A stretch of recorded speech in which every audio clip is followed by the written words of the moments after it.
Friends, आज हम लोग कक्षा 12वीं रसायन में इकाई 3 विद्युत रसायन का बहुत ही इम्पोर्टेंट टॉपिक पढ़ेंगे, जो कि है संक्षारण या कोरोजन। ये एक बहुत इम्पोर्टेंट टॉपिक है और इसमें से एग्जाम में क्वेश्चन आते ही हैं। तो चलिए इसे पढ़ना स्टार्ट करते हैं। सबसे पहले हम संक्षारण की परिभाषा देखेंगे कि संक्षारण किसे कहते हैं। और इस टॉपिक को आपने कक्षा 8, 9 और 10 में पढ़ लिया है। फिर से आज हम इस टॉपिक को रिपीट करेंगे। तो वायुमंडल में उपस्थित गैसों तथा नमी के द्वारा धातुओं के धीमी गति से अवांछित यौगिकों में बदल जाने का प्रक्रम संक्षारण कहलाता है। जैसे लोहे में जंग लगना, अर्थात वायुमंडल में जितनी भी गैसें उपस्थित है और जो नमी है उससे धातुओं क्या होता है, धातुओं की जो गति है वो धीमी हो जाती है और उसके ऊपर अवांछित यौगिक बन जाते हैं, जिससे वो अवांछित यौगिकों में बदल जाते हैं। यह प्रक्रिया संक्षारण कहलाती है। जैसे हम लोहे में जंग लगना देख सकते हैं, इस प्रकार संक्षारण एक विद्युत रासायनिक घटना होती है। अगर आपको ये वाला परिभाषा कठिन लग रहा है तो एक और है कि नमी तथा वायु की उपस्थिति में किसी धातु की सतह का धीरे धीरे नष्ट होना संक्षारण कहलाता है। एग्जाम्पल से समझते हैं। धातु जैसे लोहा, ठीक है, लोहे को अगर नमी और वायु की उपस्थिति में छोड़ दिया जाए तो आपने देखा होगा यह एक मंद अभिक्रिया होती है। धीरे धीरे उस नमी और वायु की उपस्थिति के कारण लोहे पर जंग लग जाते हैं।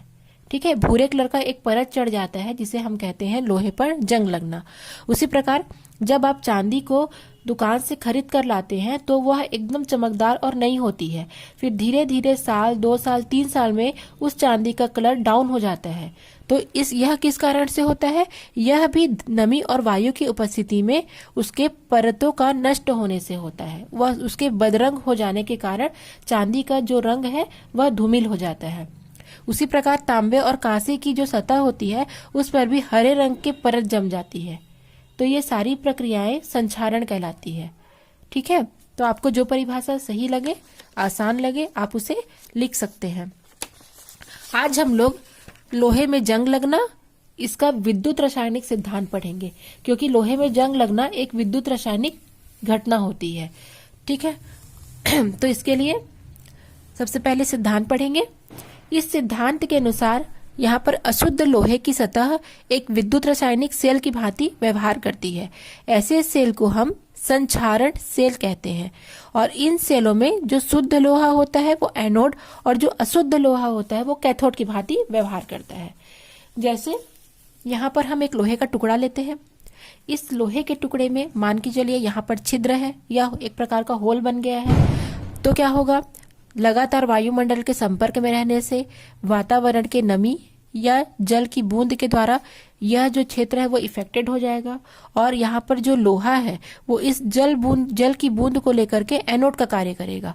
और उसमें जब एनोड बन जाएंगे तो दूसरी ओर ऑटोमेटिक कैथोड का निर्माण हो जाएगा। तो कैथोड का निर्माण किससे होगा?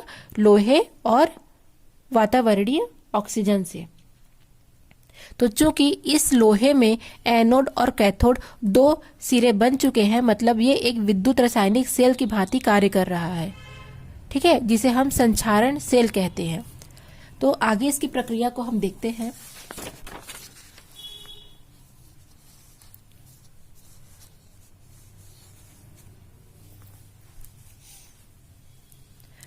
एक लोहे का टुकड़ा लिए जिसके यहाँ पर एकाएक छेद या होल हो गया है, तो इस पर अगर जल की बूंद या नमी के उपस्थित हो जाने के कारण क्या होगा?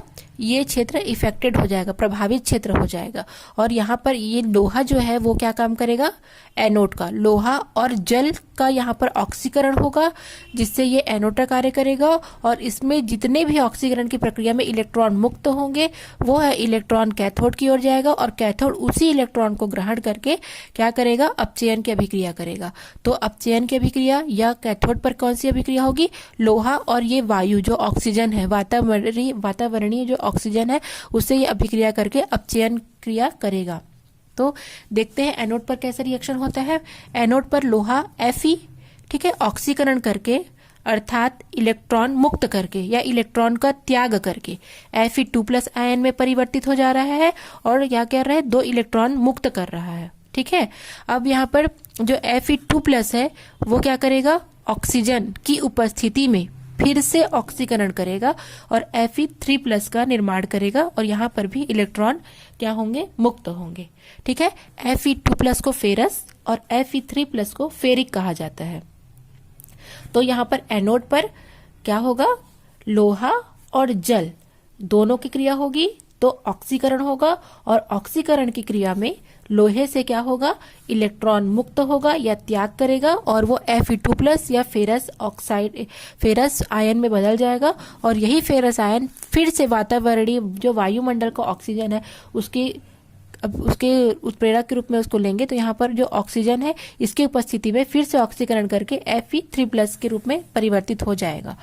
फिर एनोड के द्वारा जो इलेक्ट्रॉन का त्याग किया जाता है उसी इलेक्ट्रॉन को कैथोड ग्रहण करेगा और कैथोड किस पर होगा, लोहा और वातावरणीय जो ऑक्सीजन है, ठीक है, वो क्रिया करके अपचयन अभिक्रिया करेंगे। यहाँ पर रिएक्शन दिया है O2 जो कि यहाँ से आया, वातावरण से हमको O2 मिल रहा है, तो O2 और इलेक्ट्रॉन कहाँ से आया, जो एनोड के द्वारा मुक्त हो रहा है, तो वो इलेक्ट्रॉन ग्रहण करेगा और H+ ये कहाँ से आया हमको आगे पता चल जाएगा। तो O2 + 4H+ + 4 इलेक्ट्रॉन से क्या बनता है, जल बन रहा है। ठीक है। तो कैथोड पर यह अभिक्रिया होगी। एनोड के द्वारा त्यागे गए इलेक्ट्रॉन को कैथोड ग्रहण करके और ऑक्सीजन के साथ अभिक्रिया करके और H+ के साथ अभिक्रिया करके H2O देगा। ठीक है। और H+ कहाँ से आया ये आगे आपको रिएक्शन में पता चल जाएगा। तो एनोड पर लोहा और जल के संयोग से ऑक्सीकरण होगा और कैथोड पर लोहा और वायु के संयोग से अपचयन अभिक्रिया होगी। तो अब इसको हम लोग राइटिंग रूप में ले लेते हैं।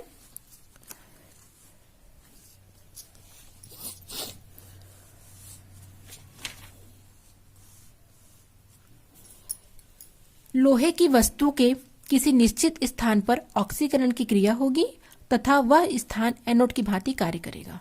कहने का मतलब है ये लोहा है, अगर ये निश्चित समय अंतराल पर बहुत समय से है और इसमें कहीं पर कोई छिद्र या होल हो गया है तो वह स्थान पर क्या हो जाएगा, एनोड की भांति कार्य करेगा। ठीक है। वह स्थान क्या करेगा, एनोड की भांति कार्य करेगा। तो अभिक्रिया हो जाएगी 2Fe जो कि लोहा है वो अब क्या हो जाएगा, इलेक्ट्रॉन मुक्त करके Fe2+ आयन में चेंज हो जाएगा। ठीक है।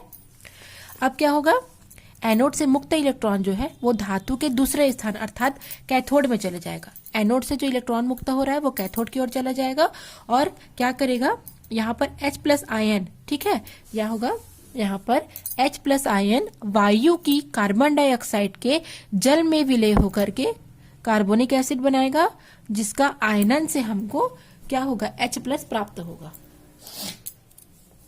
जैसे यहाँ पर जल है, जल क्या कर रहा है, ठीक है, एनोड पर जो जल है वो कैथोड की ओर आ रहा है और इलेक्ट्रॉन भी आ रहा है और जल कार्बन डाइऑक्साइड से अभिक्रिया करके कार्बोनिक एसिड बनाएगा। H2 और C लिख लिया हमने, H2 और C और ये O2 और ये 1 3 H2CO3 कार्बोनिक एसिड।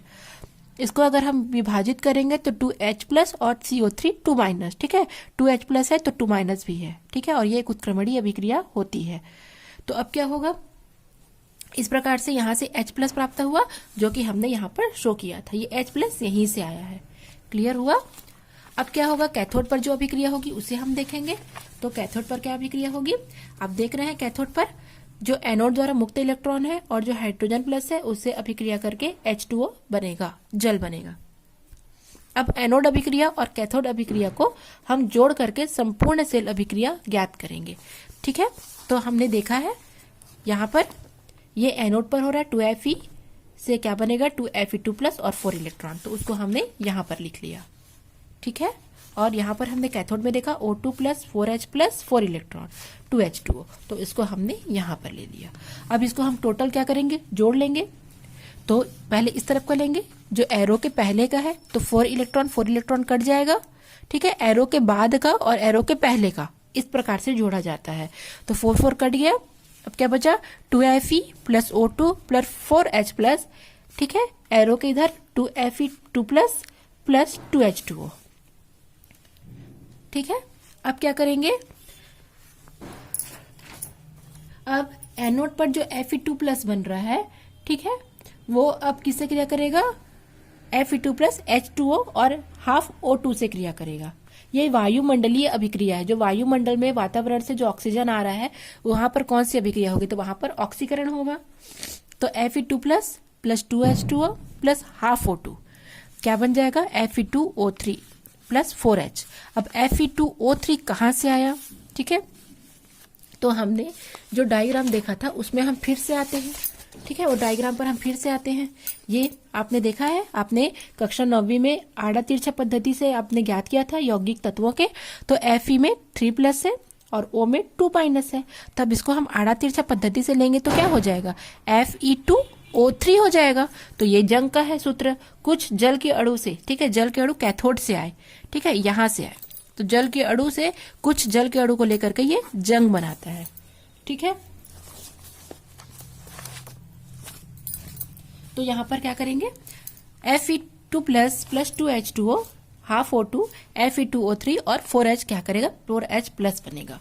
अब ये जो फेरिक ऑक्साइड है ये जल के कुछ अणुओं के साथ, इसलिए यहाँ पर X लिया गया है, जल के कुछ अणुओं के साथ अभिक्रिया करके हाइड्रेटेड फेरिक ऑक्साइड बनाएगा जिसे हम जंग कहते हैं, Fe2O3.XH2O जिसे हम जंग कहते हैं, ठीक है। तो ये क्या हो गया, हाइड्रेटेड फेरिक ऑक्साइड जंग है, ठीक है, और यह धातु की सतह से चिपका नहीं रहता है और लाल भूले रंग का पाउडर के रूप में सतह से लाल कलर का आपने निकलते देखा होगा। कभी भी लोहे की जो धातुएं की जो वस्तुएं हैं, लोहे की जो भी आपने चीज देखी है, अगर उसमें जंग लग जाते हैं तो आप देखना उसमें ऐसे हाथ फहरा करके पूरा रेड आपके हाथ में आ जाएगा, ठीक है। तो वो जंग के कारण आता है, ऐसा होता है।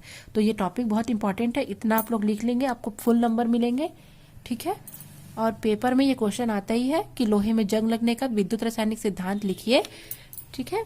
यह संक्षारण किसे कहते हैं, संक्षारण के विद्युत रासायनिक सिद्धांत का वर्णन कीजिए। अब हम इसके प्रभावित करने वाले कारकों को देखते हैं। संक्षारण को बढ़ाने वाले कौन कौन से कारक पाए जाते हैं उसके बारे में देखेंगे। तो सबसे पहला कारक तो नमी और वायु का होगा, ठीक है। नमी और वायु की उपस्थिति में ही संक्षारण की अभिक्रिया होती है। जो संक्षारण होता है या लोहे में जो जंग लगता है वो नमी और वायु की उपस्थिति के कारण ही होता है, ठीक है। तो हमको ऐसा नहीं करना है, नमी और वायु से हमको दूर रखना है अपनी धातुओं को। दूसरा है अशुद्धियों की उपस्थिति। धातुओं में अगर अशुद्धि है तो संक्षारण सेल बन जाएंगे और अशुद्धि के कारण उसमें संक्षारण की क्रिया बढ़ जाएगी। धातु की क्रियाशीलता, जो धातुएं जितनी ज्यादा क्रियाशील या सक्रिय होती हैं उनमें उतना ही तेजी से क्या होता है, संक्षारण की प्रक्रिया होती है, संचारण की दर में वृद्धि होती है, ठीक है। और विद्युत रासायनिक श्रेणी में धातु का स्थान जितना ऊपर होगा उसे संचारित होने में उतनी ही क्या होगी, संचारित होने की संभावना उतनी ही अधिक हो जाएगी। विद्युत अपघट्यों की उपस्थिति, यह पाया गया है कि धातुओं की सतह पर विद्युत अपघट्य पाए जाते हैं जो कि संक्षारण की प्रक्रिया को बढ़ाते हैं। जैसे समुद्र जल में संक्षारण तीव्र गति से होगा। अगर समुद्री जल अगर हम किसी धातु पर डाल देते हैं तो उसमें तुरंत ही क्या होगा, संक्षारण की प्रक्रिया हो जाएगी, ठीक है। तो विद्युत अपघट्य की उपस्थिति के कारण संक्षारण की क्रिया बढ़ जाती है।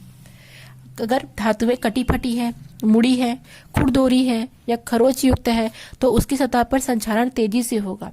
इसका भी कारण यही है कि कटी फटी, मुड़ी, खुरदुरी, खरोच युक्त होने से उसमें एक प्रकार का होल या छिद्र हो जाएगा जिससे उस जगह पर नमी, ऑक्सीजन के रुके रहने की संभावना अधिक हो जाएगी। अगर वो मुड़ी हुई होगी, खुरदुरी होगी तो वहां पर जल के या नमी जो पहुंच जाएगी वो वापस से नहीं जा पाएगी और उस कारण से उस जगह पर संक्षारण बहुत ही तीव्र गति से होने लगेगा।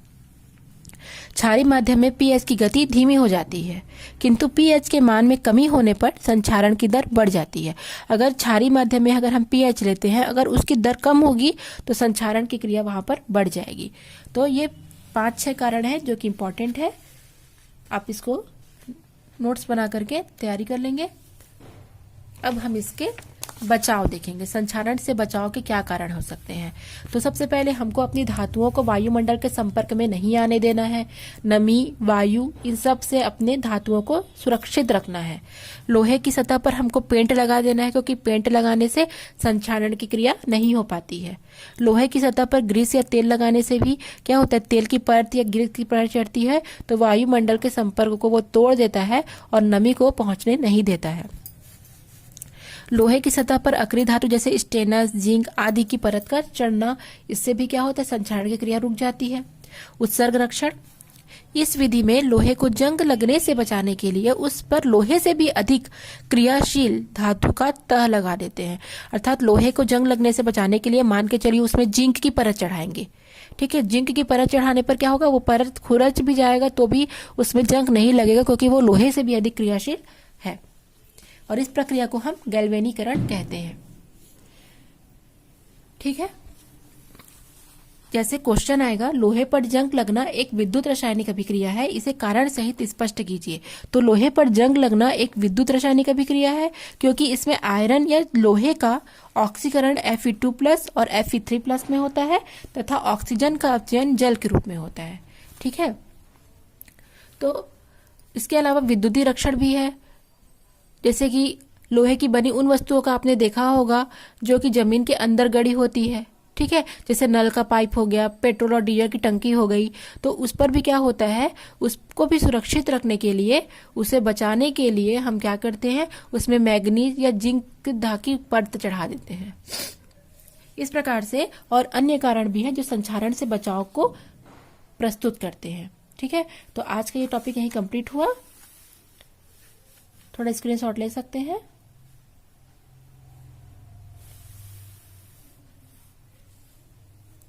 Thanks for watching.